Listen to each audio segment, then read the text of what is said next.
Ce n'est pas nous qui décidons d'aller au cratère. C'est le cratère qui décide pour nous. Crota, notre guide de montagne. Salut, c'est Mathieu. Je suis prêt pour l'ascension du volcan Lascaux.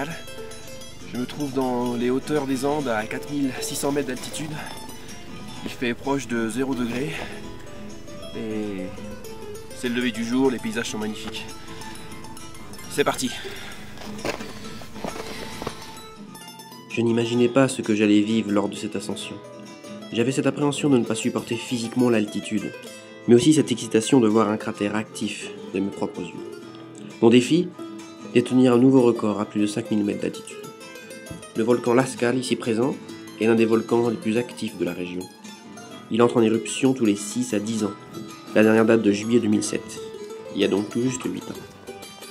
Gravir un volcan est quelque chose de magique, comme une épreuve pour l'homme de survivre dans un environnement hostile. Il est agréable d'être au-dessus des sommets, où la nature reste parfaite et inchangée, dans un silence des plus total.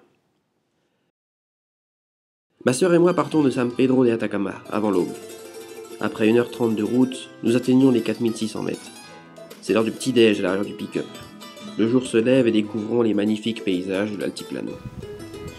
Le chemin continue au bord d'une lagune salée, puis à travers champs. La chance nous sourit, nous croisons un troupeau de vicunias. L'instant est plutôt magique depuis le 4x4.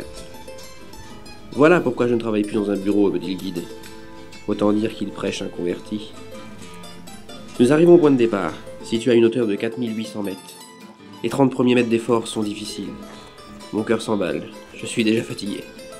Un seul mot d'ordre, lentement, mais sûrement. Je veux voir le cratère avant tout. En chemin, je m'arrête. J'apprécie le silence total. Pas un homme, pas un animal, aucune pollution, juste une nature exceptionnelle. Mais plus on monte, plus c'est dur. Ce volcan est pourtant techniquement très facile. La difficulté, c'est l'altitude. Je suis rapidement pris à court de souffle. Le moindre sureffort augmente considérablement le rythme cardiaque. Les mouvements brusques des mains provoquent des fourmis intenses, comme un coup de jus. Plus tard, c'est la tête qui a mal, un début de migraine.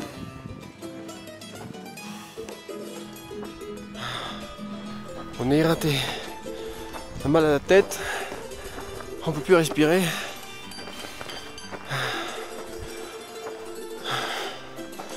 On a des vertiges. Mais c'est cool. Allez, il reste plus que 200 mètres pour le cratère. En plus, on a de la coca dans la bouche. Et on a des feuilles de coca dans la bouche. C'est pas terrible. Mais ça nous fait du bien. S'attaquer à l'ascension d'un volcan actif n'est pas si simple. On distingue 3 problèmes majeurs. D'abord l'éruption et les gaz, ensuite la difficulté technique de l'ascension, enfin le mal des montagnes, causé par le manque d'oxygène. Les scientifiques savent quelques semaines avant lorsqu'un volcan se réveille pour entrer en éruption. Le cas échéant, toute ascension est suspendue. Le Lascaux évacue en permanence de la fumée, le soufre. Trop en respirer peut provoquer des douleurs d'estomac et vomissements.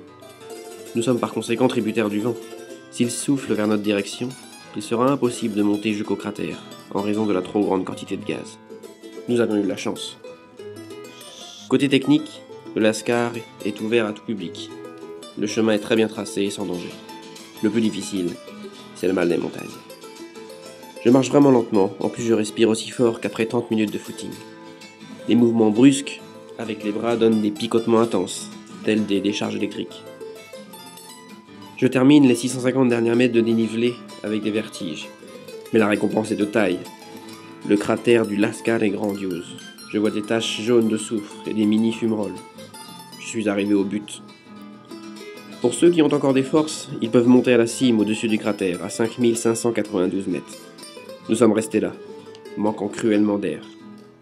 À cet instant, je réalise que j'étais en train d'admirer l'un des plus beaux paysages jamais vus.